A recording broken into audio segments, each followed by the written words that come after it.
Assalamualaikum warahmatullahi wabarakatuh. Di pertemuan pertama kita kali ini, kita akan membahas materi mengenai program linier. Nah, adapun materi pada bab program linier ini terdiri dari penyelesaian sistem pertidaksamaan linier dua variabel. Kalau kelas 10 kalian mungkin pernah mendengarnya ada sistem persamaan linier dua variabel atau SPLDP. Nah, tapi sekarang kita belajarnya bukan sistem persamaan, tapi pertidaksamaan. Nah, yang kedua ada model matematika dari masalah program linier. Dan yang terakhir menentukan nilai optimum dari fungsi tujuan. Nah, untuk apa sih kita belajar materi program linier ini? Nah, misalkan andaikan kalian itu seorang pengusaha. Nah, pengusaha kan biasanya terkadang kalau yang punya pabrik itu punya lebih dari satu kan? Misalkan kalian punya beberapa pabrik.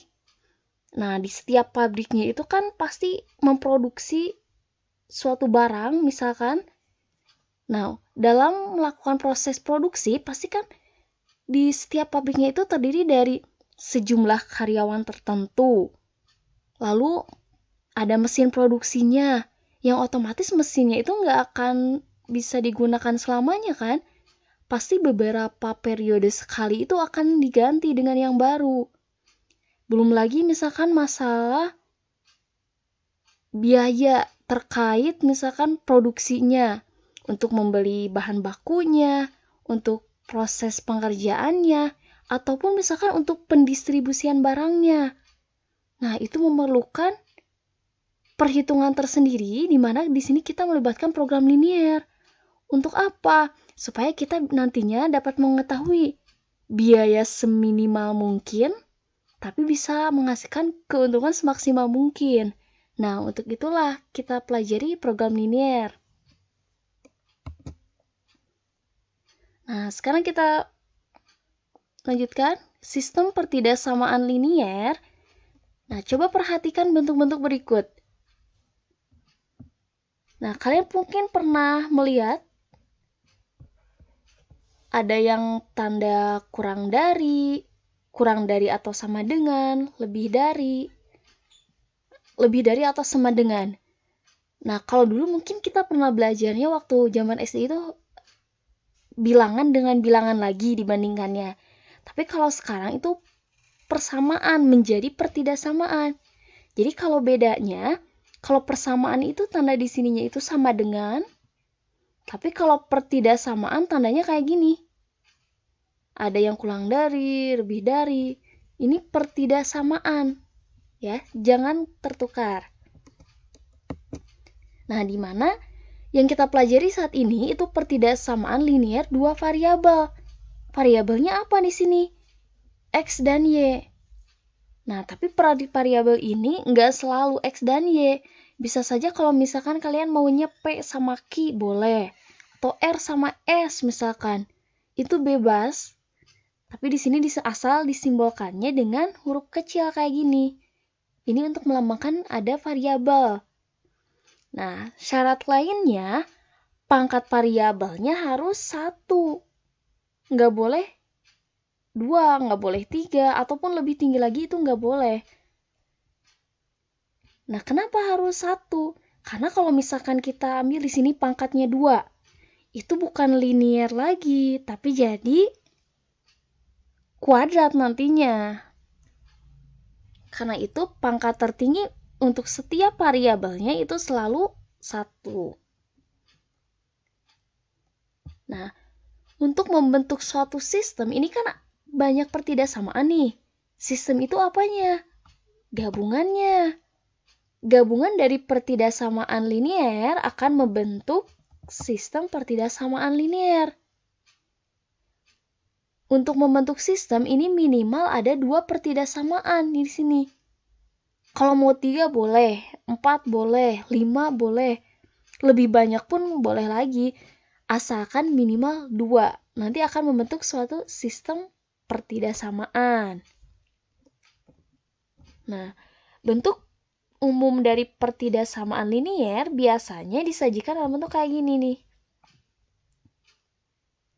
AX tambah BY tambah C. Di sininya ada yang kurang dari atau sama dengan, lebih dari, dan lebih dari atau sama dengan 0 di sininya. Tapi ada syaratnya. A dan B-nya nggak boleh 0. Kenapa nggak boleh 0? Coba kalau misalkan kita ganti A sama B-nya 0 nih.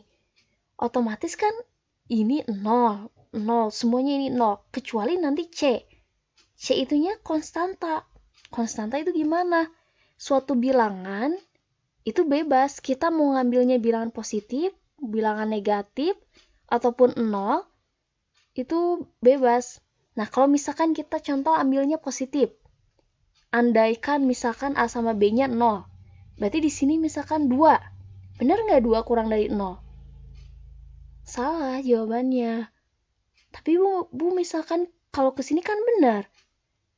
C-nya kan nggak selalu angka 2. Kalau misalkan ganti sama negatif 2, benar nggak negatif 2 lebih dari 0? Nah, jawabannya salah juga. Jadi syaratnya AB-nya ini tidak boleh 0.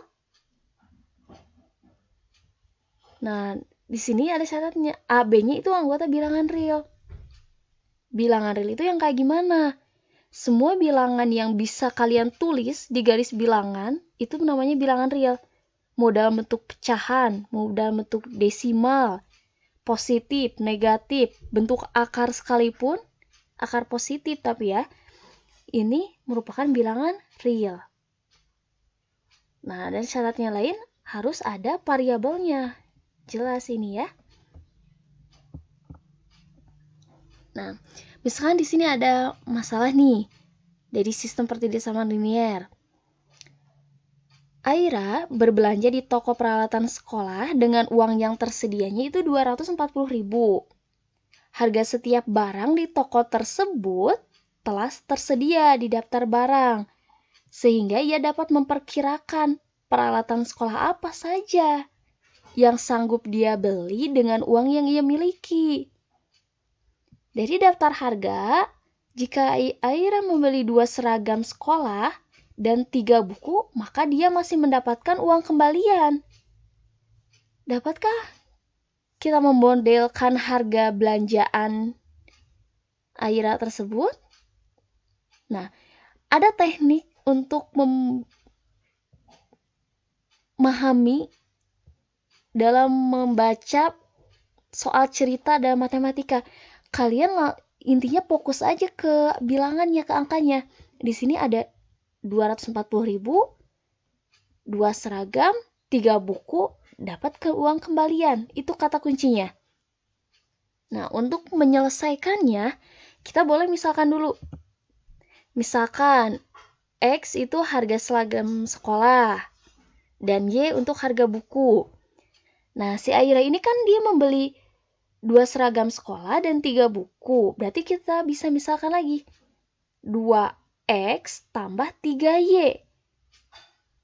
Karena harga belanjaannya dia tadi kurang dari 240.000 karena dapat kembalian ya.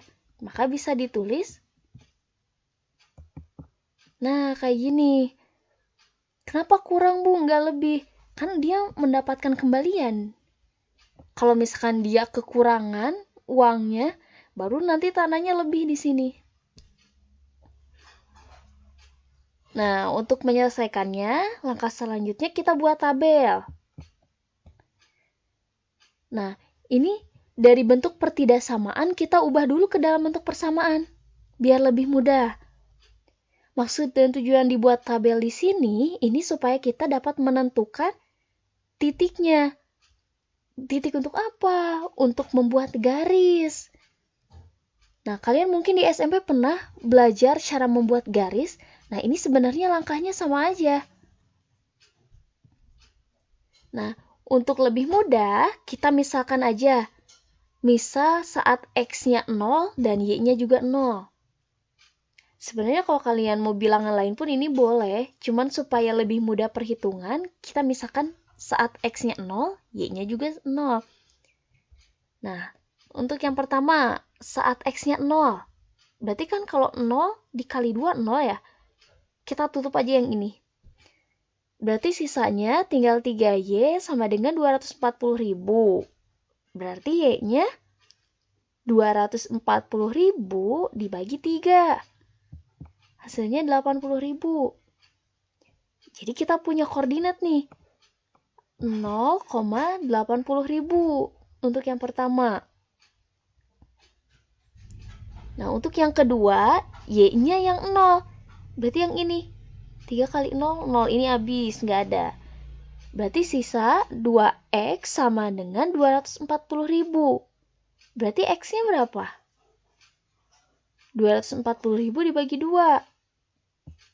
120.000. Nah, kita punya koordinat lagi. 120.000,0. Nah, udah ketemu nih 2 buah titik. Lalu tinggal kita buat garis. Nah, ini dari pengerjaan yang sebelumnya. Sekarang kita buat garis pada bidang kartesius. Nah, bidang kartesius ini kalau yang 2 variabel, pasti dia punya 2 sumbu. Ada X, ada sumbu Y. Nah, ini misalkan titiknya. Nah, sekarang kita langsung plot titik-titiknya. Ada 0,80.000. X-nya 0, Y-nya yang 80.000. Berarti ada di mana titiknya? Nah, di sana. Yang kedua, 120.000,0. Di mana? Nah, sekarang tinggal kita hubungkan titik-titiknya. Oh, jadi berupa garis. Tapi di sini garisnya garis putus-putus. Nah, ini daerah yang ini, yang diarsir ini, kenapa diarsir sebelah sini? Karena di soal yang dimintanya itu yang kurang dari. Coba kita cek, cara ngeceknya gimana? Misalkan di sini, ini kan 20.000, ini 20.000. Kita misalkan titik potongnya di sini. Sekarang kita ganti ke sini. X-nya dengan 20.000, Y-nya dengan 20.000. Berarti 2 kali 20.000 ditambah 3 kali 20.000. Benar nggak hasilnya kurang dari 240.000? Oh, benar misalkan. Berarti daerah yang ini, daerah yang benarnya. Daerah yang salahnya yang mana? Ya, yang ini. Sehingga kita arsir daerah yang sebelah sini. Nah, kenapa Bu misalkan ini kok garisnya putus-putus kayak gini, nggak nyambung? Nah, kenapa? Karena di sini garis putus-putus itu untuk tanda yang kurang dari atau lebih dari. Sedangkan garis yang tebal itu untuk kurang dari atau sama dengan atau lebih dari atau sama dengan. Jadi kalau di bawahnya ada tanda sama dengan, berarti kita garisnya utuh ya. Nggak putus-putus. Nah, kayak gitu. Jadi, daerah penyelesaiannya yang mana? Nah, yang ini. Yang warna putih tuh. Ini termasuk daerah penyelesaiannya. Maksudnya gimana sih? Nah, jadi kalau misalkan daerah penyelesaian ini, jadi kita bisa memperkirakan berapa sih harga bukunya atau berapa sih harga seragamnya sesuai soal.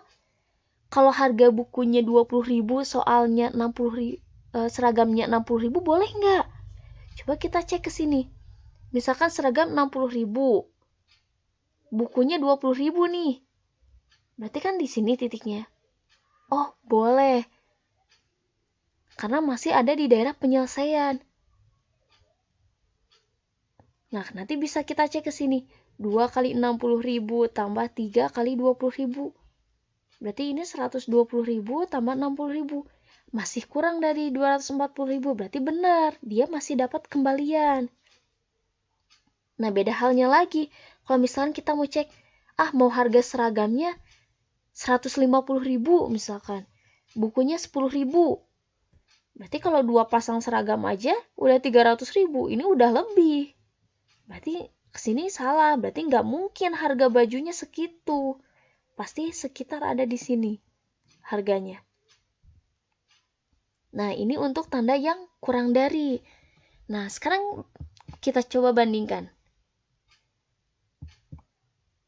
Ini kan penyelesaian yang tadi. Gimana kalau dari soal yang sama, kita ubah nih tanda pertidaksamaannya. Ada yang menjadi kurang dari atau sama dengan. Kalau yang tadi nggak ada sama dengannya, sekarang ada. Lalu lebih dari dan lebih dari atau sama dengan. Nah, kita gambarkan lagi. Kalau soalnya ini sama, persis, kecuali tandanya aja, otomatis garisnya pasti sama. Kecuali ini, ada tanda sama dengan, berarti garisnya nggak putus-putus. Tinggal kita gabungkan aja. Nah, nanti ke sini. Garisnya utuh. Nah, daerahnya yang mana? Karena daerahnya di sini kurang dari, berarti masih sama dengan yang atas.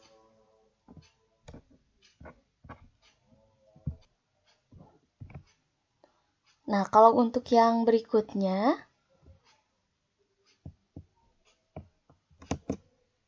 nah, jadi ingat ya, kalau untuk sama dengan, ada tanda sama dengan, berarti garisnya nyambung. Kalau nggak ada tanda sama dengan, berarti putus-putus. Nah, kalau yang ini beda nih tandanya. Kalau yang sebelumnya kurang dari, sekarang lebih dari. Garisnya masih sama. Oh, karena nggak ada tanda sama dengan, jadi putus-putus. Daerahnya lebih dari. Kurang ke sini, berarti kalau lebih ke sebelah sini. Berarti daerahnya yang ini. Yang salahnya yang kita arsir. Daerahnya yang lebih, jadi penyelesaiannya ya.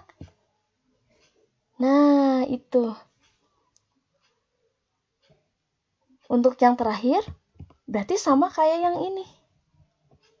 Bedanya di sini ada tanda sama dengan, berarti garisnya nyambung. Daerah penyelesaiannya masih sama yang ini. Ini supaya kalian mudah mengingatnya, gini aja.